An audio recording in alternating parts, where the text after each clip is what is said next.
When Tony Griffin decided to cycle 7,000 kilometres across Canada, he did so for the awareness and hopefully a cure to cancer. He was hoping to raise about €25,000. €1 million later, he stopped cycling. And in doing that, apart from raising an incredible amount of money, it totally reshaped his body, which became a challenge because he was a professional hurler in Ireland at the time, and having big, bulky legs is not what great hurlers do. So he had to reinvent himself. In business, in charitable donation, in sport, Tony's a huge personality in Ireland, so I thought it would be wonderful to have him as a guest to share with all of us. How do you reinvent yourself just when you need to do that most? When I read your book, which of course I did, Tony. Good man, well done. Of course I did. I knew we sold one. I think it's a must read if you're a sportsman or a sportswoman. It's so enlightening about the journey of self-discovery, self-doubt, performance, and what stops performance in your own head before you even start, or the reverse, right?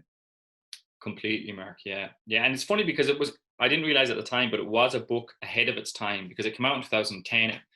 Even the mental health aspect of things, it's become quite fashionable that if you write a sports book and you don't include the inner journey, it's just not going to be well received. Whereas I had people say you should, when they read the manuscript, don't be that honest. That's not going to work out in the long run for you. But people seem to love the book.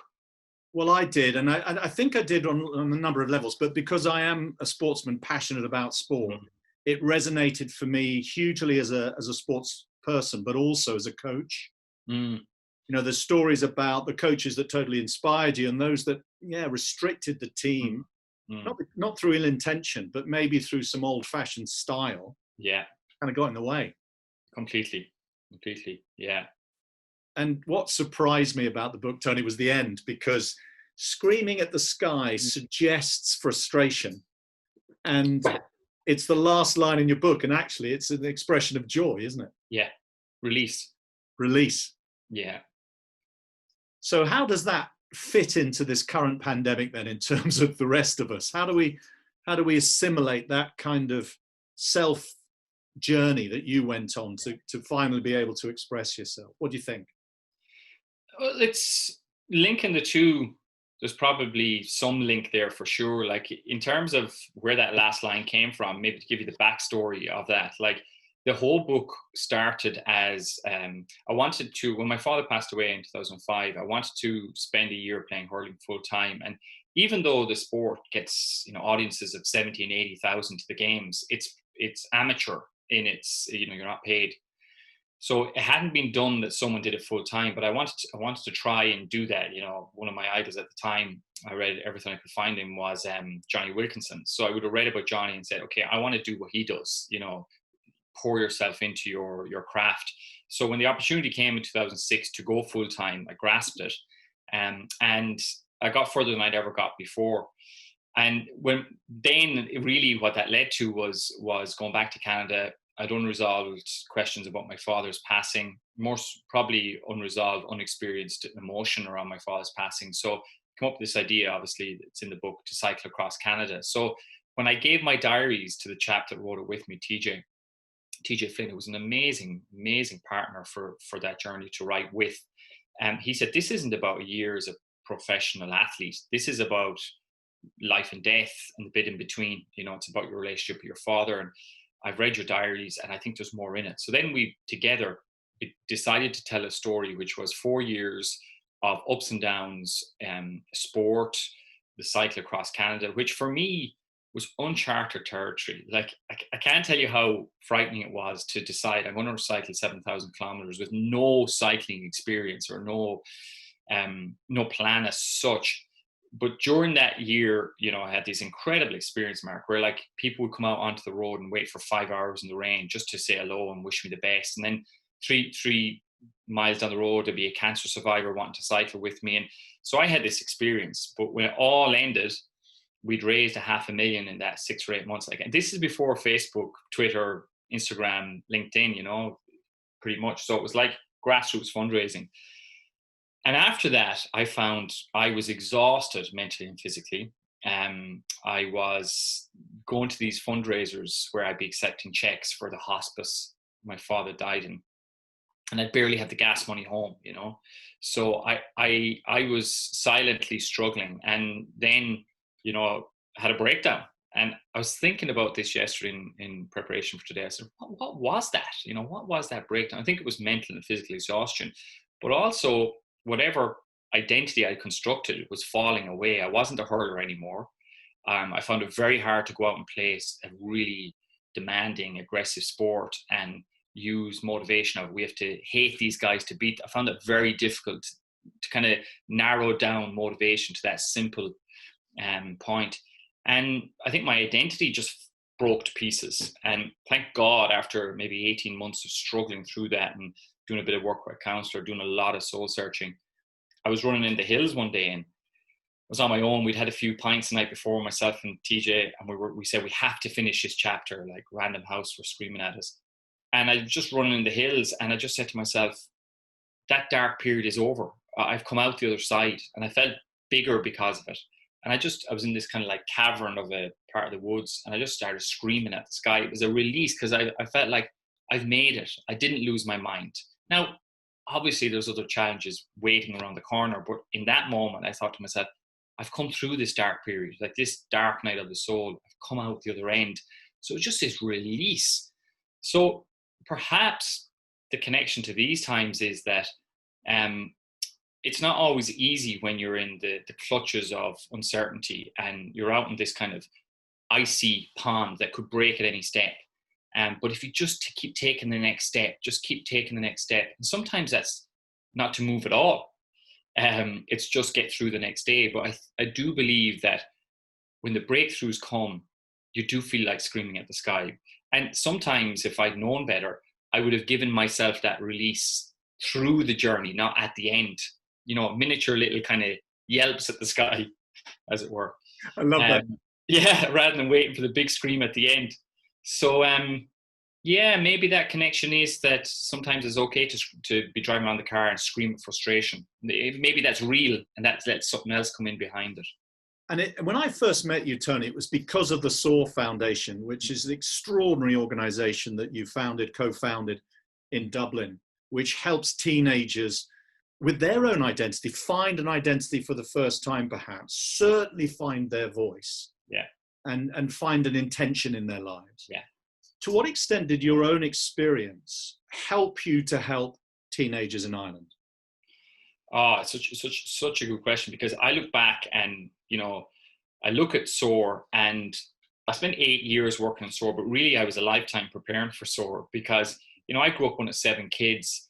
Hurling was my barcode that was different to the other 6. You know, it was my way of getting the love and attention and all that. And I poured myself into it, but I always had this tension. Once I went to 14, 15 and started to go down a kind of a route into playing at the level I did, I found I didn't always enjoy it because it was always tension filled. And I felt, didn't know at the time, every performance was kind of a test of my identity. And if I did poorly, all that stuff I enjoyed, the notoriety, the love, it could go any second. So it was kind of a fear-filled career in a way. And I only really in 2006, after Daddy had died, that season was the one season I played completely uninhibited by the opinions of others or my own opinion of my performance. So as a teenager, you know, I was kind of I'm a sensitive type of person. So I was a very sensitive teenager, and I felt I had to be this type of man as a teenager. Whereas, you know, I'd be going to matches reading like Ernest Hemingway hidden behind a GQ magazine so that none of the lads would say, or none of the boys would say, what are you reading? You know? So I had this when SOAR came our way, or when the idea came our way. It was 2010, 2011. There was a lot of talk on radio and television about upwardly spiraling suicide rates in teens. And I just thought to myself, there might be something here. And it was like Alice in Wonderland. I kind of jumped in and it just took off. Like when I used to walk into a school and I'd see a teenager who maybe had this front, you know, maybe he was a tough guy or whatever, I just look at him and go, oh man, I just want to put my arms around you because you are struggling behind that mask. So once I realized I had a good mask myself and knew how to take it off, it was like I found a very comfortable home in building SOAR. And the more it grew, the less I spent with teenagers and the less I enjoyed it. But that's part of the journey, I suppose. And is that because you went into management and leadership of this ever-growing, amazing organization and you were less at the coalface? Yeah, completely. Like I remember the year before I decided to step down as CEO, I looked at my calendar, how many days I'd been in a school. I'd been in a school 2 times in the whole semester, which is great because we were training in other facilitators. It's grown. But I was trying to be a CEO and I was traveling further and further away, I suppose, from my essence. And I knew I was good at parts of being a CEO, especially early days, getting people involved, you know, saying that's where we're going. But I knew there was someone much better than me to kind of bring the next stage of a fully fledged organization somewhere. So, yeah, I kind of stepped off and stepped into the dark. But there were great days. Like I look back and go, SOAR was very much ahead of its time in a way, because we were encouraging teenagers to talk about the real aspects of their life. 2011, 2012, we used to have teachers come into the class and say, you can't let them talk like that. And then the teenagers would be like a silent revolt, except it wasn't very silent. They'd say, where else do we talk about self-harm? Where else do we talk about loneliness? You know, if you don't allow us, why do we come here? And the teacher would just sit down and the kids would take over, teenagers would take over. So I got to experience a lot of very special moments. And tell me a little bit more about how you found the key to unlocking the teenager, because I've had the pleasure of being facilitated by you. We came as a team to be facilitated in a learning session with you. So we got an essence of how you unlock the kind of reservedness that you get, be it in Ireland or in the UK. You get this, we're naturally reserved. We put on a front. Yeah. And you help unlock that. How did you find the key? It's like the smallest of keys open the biggest of doors. And like I found honesty is the most underrated quality. We're also afraid that and this is where you were asking earlier, how did SOAR connect to my own journey? And like, if you don't do the work and go on the journey, you can't get the reward. And so like a lot of times I used to think like, there must be something wrong with me that I'm interested in. Who am I? Where do I come from? Where do I go when I die? I was interested in those questions. But what they did give me was this sense of, I came to kind of be comfortable with who I am. And when someone is very comfortable with who they are, now that's not to say I'm always comfortable with who I am, you know, still learning. But when someone walks into a room and they've kind of faced their own inner demons in a way, there's something I think there's something about that person that stands them apart. So insofar as when I used to go into a room, I'd say to teenagers in my intro, I'd say, this is who I am. This is what I used to I used to really hate the person that looked back at me in the mirror as a teenager. I used to think he was this, that, ugly, all this. And then as an adult, I found that like my identity broke down. I told them about who I was. Now, that kind of gave me an opening, because I used to look at teenagers go, hold on, this guy isn't normal. And they say to me, you're not like any other adult we know. I say, why not? Well, you kind of talk about the stuff that we think, but we never talk. And that's the honesty that a lot of leaders feel it's a weakness to show. I know it's become quite fashionable to say, show your vulnerability, but it's another thing entirely to know how to, but also then be able to go back to being, you know, directive and confident in who you are and strong in yourself. So to answer your question, I think honesty was the biggest and most powerful tool SOAR had. And then decent content. Like it had content that was fairly gripping. We used the hero's journey as a kind of spine, and so people related to it. And we celebrated and normalized human struggle. You know, we used to talk about like, you can wear tattoos on the outside if you want, but everyone's got scars on the inside. Everyone. So that's just life. And teenagers they were longing for that honest place, and that was probably SOAR for them, for a lot of them. And it still is. I mean, I saw how proud you were in one of your latest posts, where you posted a video of 2 young people talking about Black Lives Matter. And it's extraordinary. I think it was only a couple of days ago, but your pride in what SOAR is and does is evident in how you related that post to everyone else. Yeah, it's like my strongest value or belief is that like we're all doing the best we can, and life isn't always the easiest ride for people. We come here to learn and come here to grow, and sometimes that feels like you're in Fight Club, you know, and emotional Fight Club. And so what I love about what Mark, the new CEO, is doing with SOAR is he has the great combination of being a great, authentic leader, but he's also quite brave. He isn't quite, he's very brave. So I love when people get a voice, and I love when they have something authentic to say and they have a stage to say it on. Because I think that stills, I've seen it in so many workshops with teenagers, it quietens a room when someone talks honestly and they're not filtering or preparing what they're saying. They're saying, this is it. Because it's a rare commodity in life, I think, to hear someone that's that comfortable with their truth. So yes, I'm proud because SOAR is continuing to give young people an authentic voice, and Mark's giving them a big megaphone with which to spread that voice. And yeah, so that's good.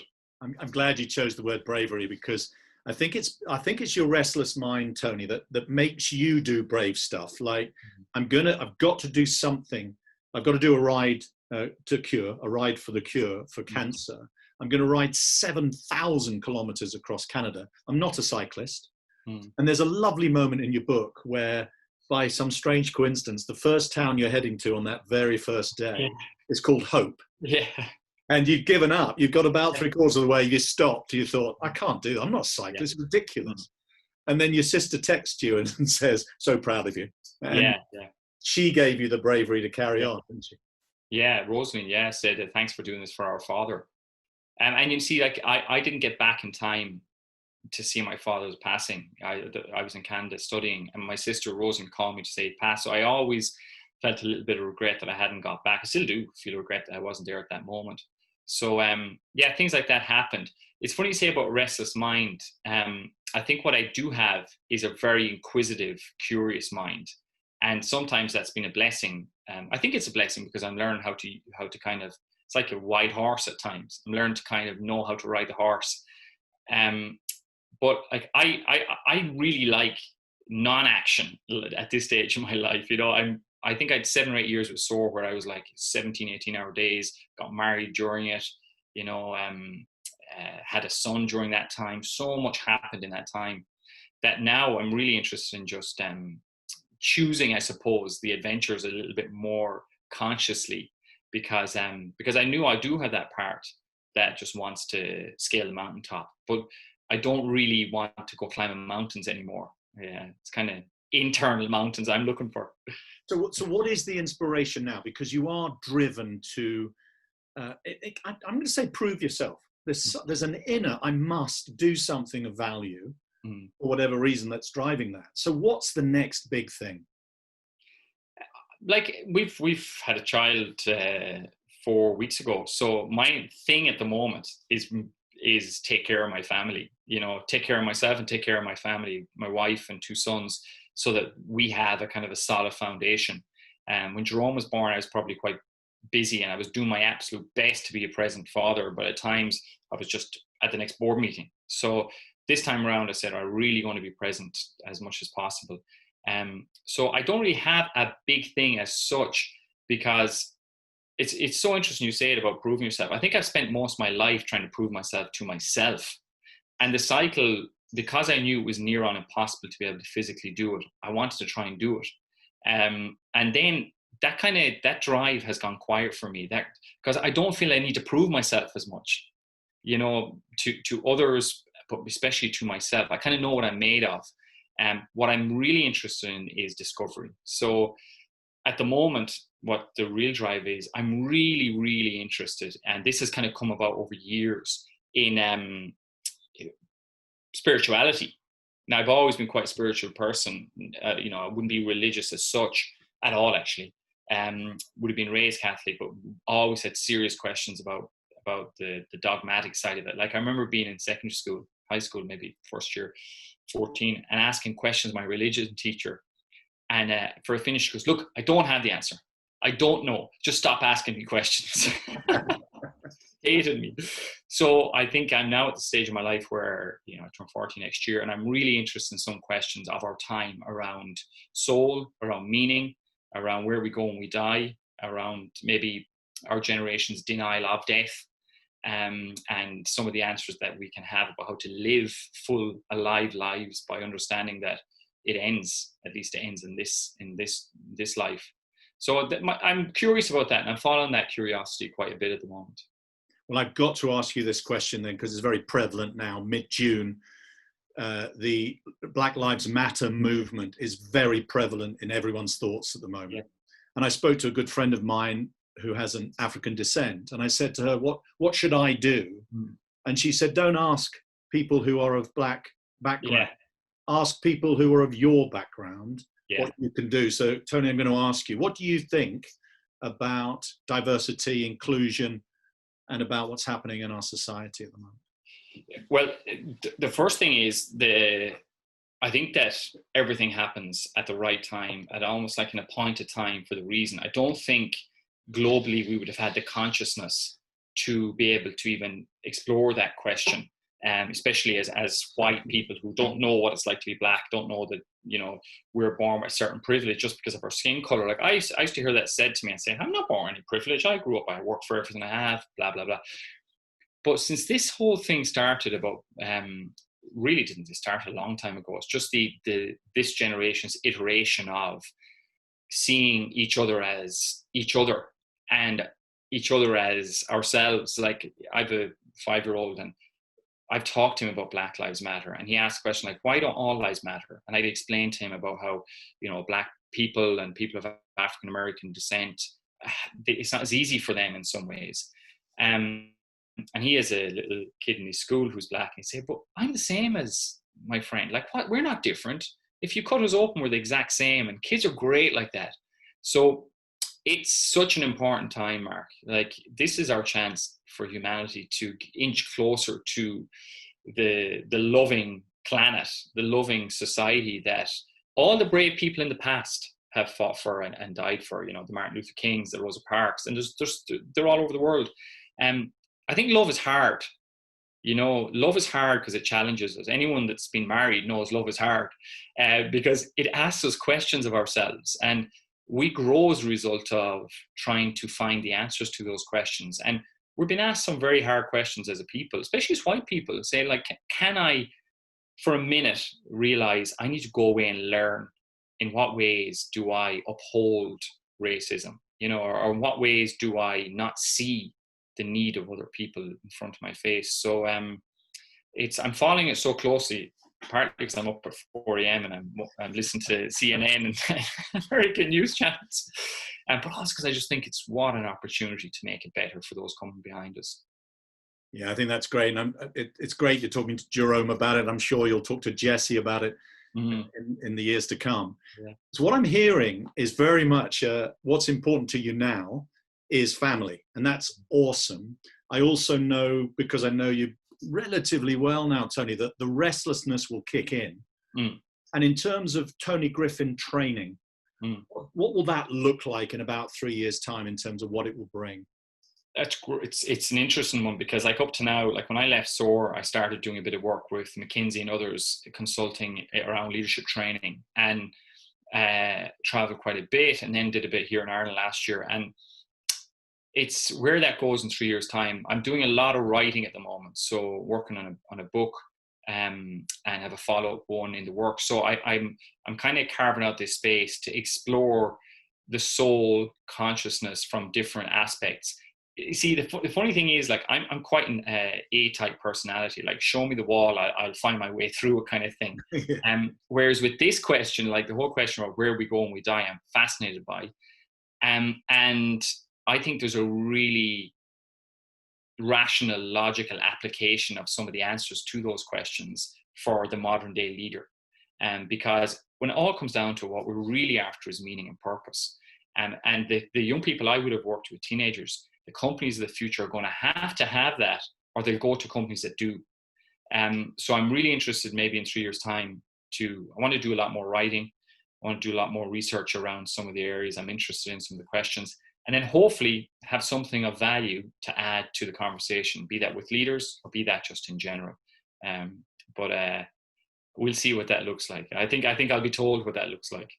I like that, Tony. So what I'm hearing then is this reinvention is all initially about curiosity, about asking great questions, staying curious, lots of research. How do you then advise people to go from that, I've got my insight now, how do you go from insight to action? What's your advice about that in terms of reinvention? I think experimentation is like, that's the first thing. So I set up a website recently just to publish writing, only because I wanted to bridge that gap between, like, I don't want to go around in circles with questions and not come out with some insight for myself or to share with others. So it's try things, like experiment with things. People are much more forgiving of failure than we realize. So try it, test it, pour it out there, like little incremental steps and you'll find your next route. It's like the stepping stone in the water. It'll show itself. But it won't show itself if you don't leave the safety of the riverbank. And that's where I've definitely failed quite a bit at different things. And it's always redirected me. I don't even think it's failure. I think it's kind of like the dominoes moving in a different direction and you're asked to go in that direction. So I'd say experiment. I say do not be afraid to not have it fully baked before you go with it. And be true to yourself. You talk about reinvention. I couldn't reinvent myself as a lawyer. I couldn't reinvent myself as something I'm just not meant to be. And I think a lot of people make a mistake of trying to be something they're not, as opposed to just valuing what they are and coming with that, exploring that inside yourself and then coming with that. The world will love you a lot more for that, and you'll love yourself more for it as well. Tony, that's great. There's another thing that people who don't know you wouldn't know, that when you then go for something, you commit wholeheartedly. So I hear this point about test. Find your way, find your passion, and then commit unreservedly, isn't it? I mean, that's who you are as well, isn't it? Well, yeah, like it's kind of, when you find what you are passionate about or what you care about, what matters to you, I used to hear this and think, that's bullshit. Like, it's not hard work. But it isn't when you love it, because you're going to wake up in the middle of the night thinking about it. And the trick is to find the thing that makes your heart come alive like that. And then I often think boxing, I enjoy the psyche of boxers, because when you're in the ring, there's no one going to say to you, oh, geez, there's a minute and a half to go in the round, but do you want to go back to that seat? You've got to stay in the fight. You've got to stay in the fight until the bell rings to take your seat. And then you've got to get back up and fight the next round. So I don't think anything worthwhile really comes or is handed to you unless you're willing to kind of really fight for it. And if you care about it enough, you will fight for it. And if you fight for it for long enough, you get your break. The break always comes. At least that's what I found. The break has always come. Well, the example for me is that you used to, when you were a professional hurler, you were also studying in Halifax in Canada, and you flew back 6,000 miles every weekend to play for Clare. So that's called commitment, isn't it? Yeah, slight exaggeration. It's probably more like every 3 weeks, but it still was a long way. A long way, and a lot of money, which at the time you just didn't have. Yeah, I just found a way, I suppose. Find a way. Yeah. So last question from me, Tony. You've got 2 young sons under the age of 6. What would you hope for them? So when they are adults like we are now, what do you want the world to be? What do you hope for your sons? I think primarily that they have a strong base inside, that they know who they are, and they're comfortable with the evolution of that they are open to discovering and have open minds to where life is going to go, and that they probably realize it's not all what we think it is. There's much more going on in the physical world we believe that is it. So I'd love them to have a strong grounding of self-belief. I'd like them to be kind, decent to other people, which I think they will be. I know Jerome is such a kind soul. And then for them to understand that there's going to be times where they have to stay in the fight till the bell rings. It's just life. How would I like the world to be? Probably a little more caring than it is at the moment in a lot of ways. Like, there's so much care and consideration and tenderness and kindness in the world. But I think the more people come to know who they are, the more we'll have. So things like SOAR, Uspire, other organizations that are about getting people to wake up to who they really are. Then we'll have kind of a tsunami of caring and consideration and decency. And we need it. And the time is now. So we're building it for the Jeromes and Jessies and for your kids, and it's good work. Yeah, one of the things I love about when I first met you, Tony, we came to Dublin and you were going to show us around the SOAR building. And before you did, you took us to a coffee house and we just had a coffee and we connected. Yeah, And that's yeah. really what you've just said, isn't it? It's about the human connections and compassion. If that's the foundation, everything else works. Everything else works, because ultimately we are the same underneath. We absolutely are. It's just how do we drop our guard enough to allow others to do likewise, and then magic can happen. And that can be in the smallest of small ways. Just people just really want to be seen. I saw that with teenagers. Every teenager just wanted to be seen for who they wanted to be, not who they were afraid they were. And that doesn't go away just because we put on a suit or we get a mortgage. We still all want to be seen. Yeah, Tony, for me, it's conjured so many ideas around reinvention. I love this perspective of do your research, ask lots of questions, and then go for it. Try it out. It's a test. It doesn't have to be complete. It doesn't have to be perfect first time around. That's it. Just trust yourself and go for it. And it's not you. Like it's so many of us get wrapped up in the kind of the ego of that. I might look bad, but really, if you look at any artist, that's why I admire artists. They just keep iterating and trying, and eventually they have that novel that the world reads and loves, or eventually they have that painting that hangs on people's walls. And we're all artists insofar as we're all sculpting our life story. So we can't be too hung up on will it work? Will they love it? Is it perfect? Do I look good enough? That they're only going to hold us back. Tony, thank you so much for giving us the inspiration. Thanks, Mark. It's lovely to get a chance to chat to you again and reconnect.